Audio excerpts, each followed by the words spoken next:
Some houses have rules for a reason, and breaking them might be the last thing you ever do.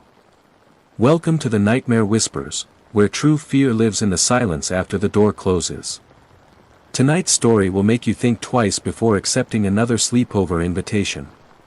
Candle subscribe, like, and share this video if you dare, because what you're about to hear might just keep you up tonight, and every night after. We had been friends for 13 years, and in those years I had not once slept at his house. So, why the sudden invite? I asked. I settled the duffel on my shoulder and he held the door. My parents are going out, he said, and the words came out of him in a rush. Figured it's about time you saw my humble abode. The house was not a humble abode. It was a great white clapboard house that stood on the land as if it had been there forever and the town had grown around it. Old oaks stood guard over the grounds and their shadows fell across the yard. Inside the house there was a smell of old wood and polish and something more besides, a smell like turned earth after a rain. His mother was a woman built of small bones and she carried a frantic smile that did not touch her eyes. She moved about the dim rooms with a nervous energy, asking of drinks and of snacks. His father sat in a leather chair and he did not speak. He was a large man whose eyes were dark and still and they followed us as we passed. I heard his mother whisper words to him, urgent and low, but I could not make them out. At 7 o'clock his parents left. So, what's the plan? I asked. I dropped my bag on the floor of his room. The room was a small island of the ordinary in that house, with its posters and its rumpled bed and the console set before the television. It was the only place that did not feel as if it belonged to the dead. Pizza, video games, the usual, Leo said. He knelt and woke the machine. He moved with a forced calm, but I saw the cording in his neck. We ate the pizza and played the games, and for a time I did not think of the house or of the silence that lay coiled in its other rooms. For a time it was only the two of us and the sounds from the screen. Then near to 9 he paused the game. "Hey, man," he said. He would not look at me but worked the controller in his hands. "There's just one weird rule my parents have." "Weird rule?" "Yeah." He raised his head and his eyes were serious as a stone.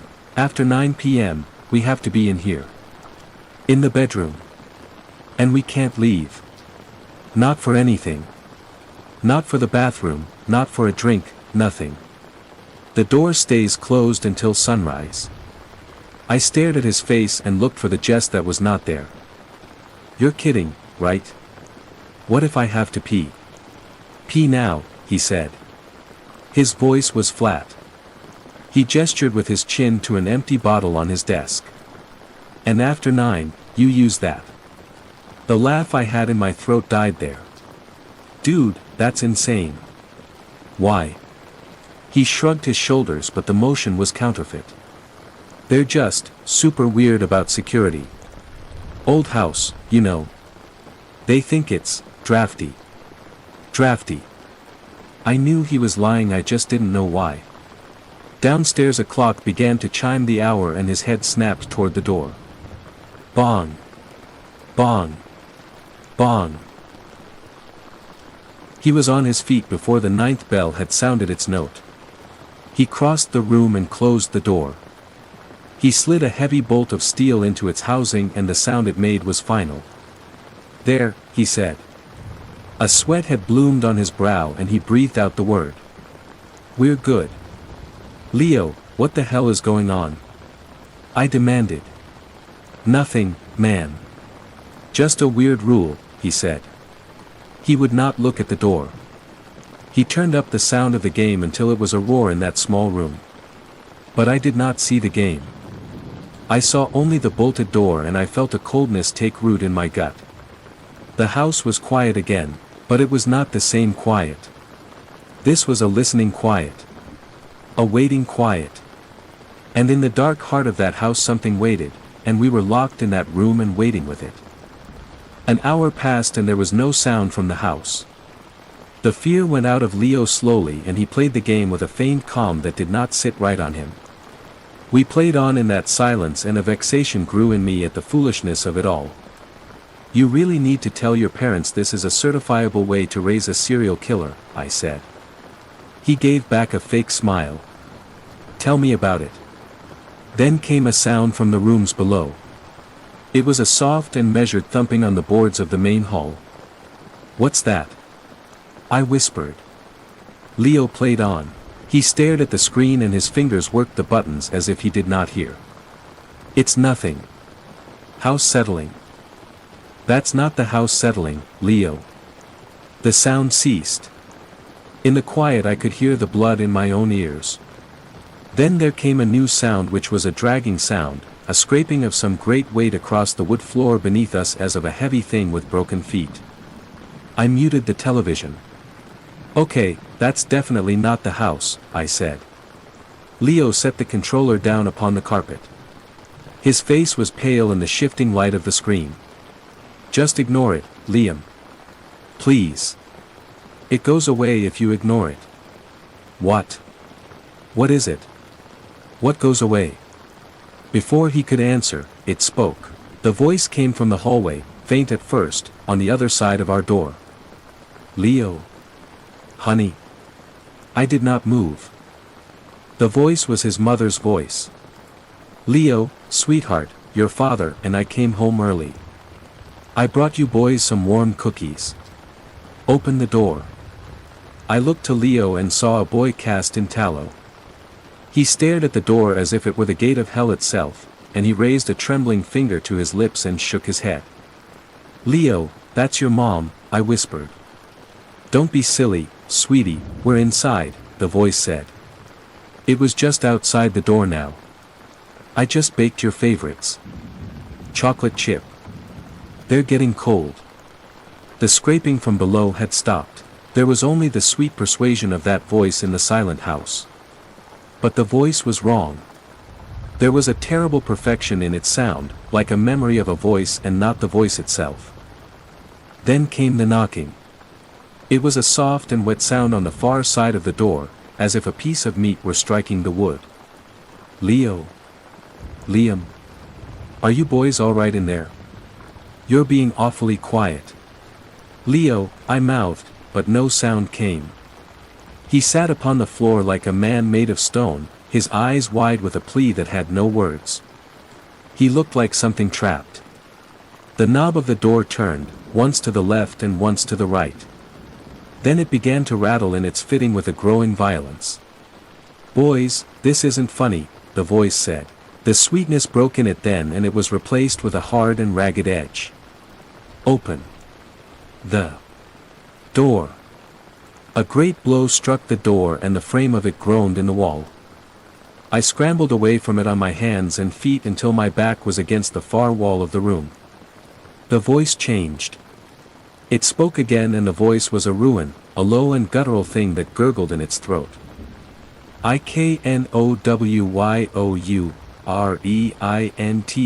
Iknowyoure. The wet tapping began again, faster now and frantic. With it came a thin and keening whine, a sound like wind through a crack in the world. And from the dark gap beneath the door a black and viscous fluid began to seep into the room. It was thick as oil and it carried the smell of the grave, of wet soil and of things that rot in the earth. Leo moved. He crawled to the bed and pulled the blankets over him and became a small and shuddering shape in the dim room.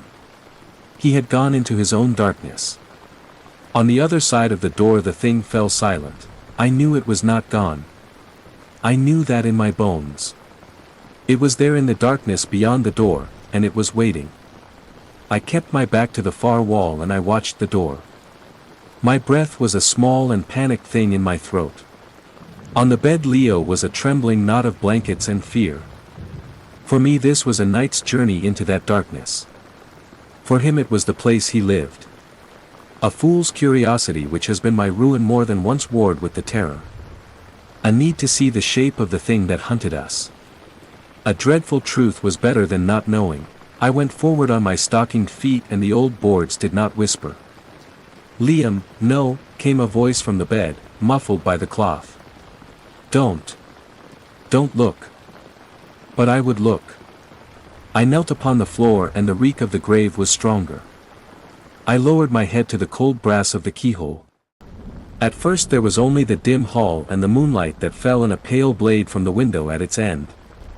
Then it stepped into the narrow view. It was not a man nor was it a beast. It was a thing that was built of sticks and of shadow, impossibly tall and thin.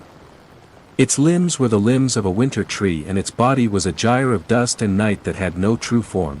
It wore his mother's floral apron, the cloth stretched over a hollow space where a chest should be. It wore his father's hunting cap set upon a head that was only a clot of moving dark. It had no face, only a void. In one of its twig-like hands it held a picture I had seen on the wall, a portrait of the family. It held this picture before the void where its face should be and it wore the smile of Leo's mother for its own. From its body it put forth a long and blackened twig of an arm and it tapped upon the door. Thump. Thump. Thump. I threw myself back from the door and clapped a hand to my mouth to keep the gorge from rising. My mind could not hold the shape of what I had seen. This was no creature that had entered the house. This was the house itself, a parasite that wore the stolen keepsakes of the dead or the soon-to-be dead for its raiment. From the door a new voice whispered, and the blood in me went to ice. Liam. Why are you hiding in there? Your mother is so worried about you. It was my own mother's voice. Perfect. The voice she used when I was a child and sick with fever, the call to supper from a life I would not see again. A wave of homesickness and of horror washed over me for I wanted to be home and I was not. And the thing in the hall gave a low chuckle that was the sound of dry leaves scuttling on a stone walk. It knew it had found the part of me that was soft. Let me in, Liam, my mother's voice whispered, a sound of love and of poison. I've come to take you home. I fell back to the wall and slid to the floor and I felt the heat of shame in my thighs where my body had betrayed me. I looked at the trembling shape on the bed. The bottle he had offered. It had not been a joke. It had not been a rule but a kindness. A tool for survival, for he knew. He knew all of it. The scraping began upon the door itself. A slow and patient sound, as of a claw being sharpened upon the wood. All the while it whispered my name in the voice of my mother, and it promised me an end to all this if I would but unlatch the door. The hours passed in that room and the thing outside did not cease its siege. It spoke in the voices of the living and of those I could not know, a gallery of ghosts at the door. It offered warmth and food.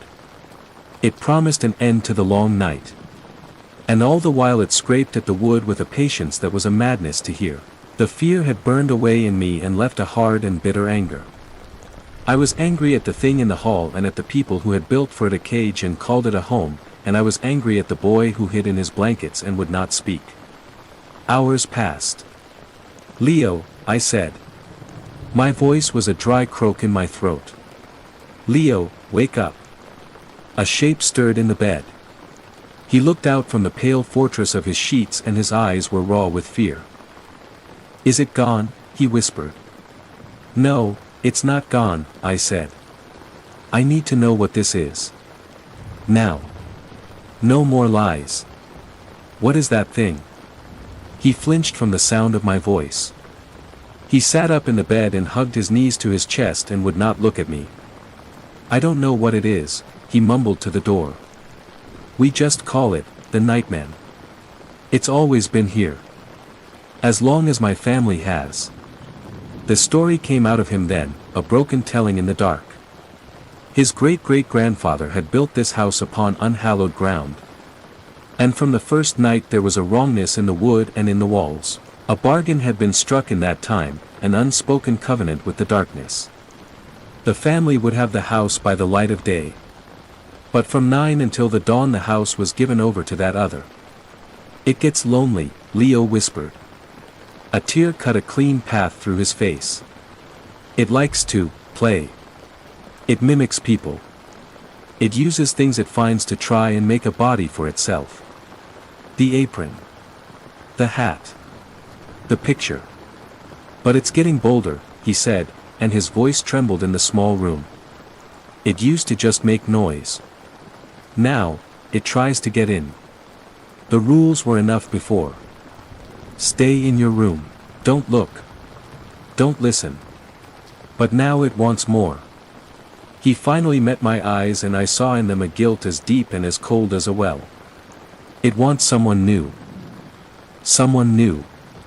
A cold truth settled in my soul, and it wounded me. The sudden invite. The fear in his parents' eyes. The heavy bolt on the door. You brought me here for it. No. I didn't want to. The boy's voice broke. My parents, they said it was getting too strong. That it wouldn't be satisfied with just them anymore. They said if it had someone new, someone not from the family, maybe it would be satisfied. Maybe it would leave us alone for a while. He had led me here as a lamb to the altar. His parents had not gone out. They were in this house, in their own locked room, and they were listening. They were praying that the beast in the hall would choose me. And then the scraping stopped. The whispers died. The house fell into a quiet so profound it was like the earth had stopped its turning. What's happening? I breathed. Leo's eyes grew wide. From the floor below a new sound came. The sound of feet on the stairs. Heavy. A footfall. And the dragging of a dead weight. Thump. Drag. Thump. Drag. It was not trying to trick us. The game was done. The footsteps ceased outside our door. The silence held for a count of 3. Then a crack like thunder sounded as a great force struck the door. The wood splintered and the deadbolt shrieked in its housing. Crack. A web of breaks spidered from the lock.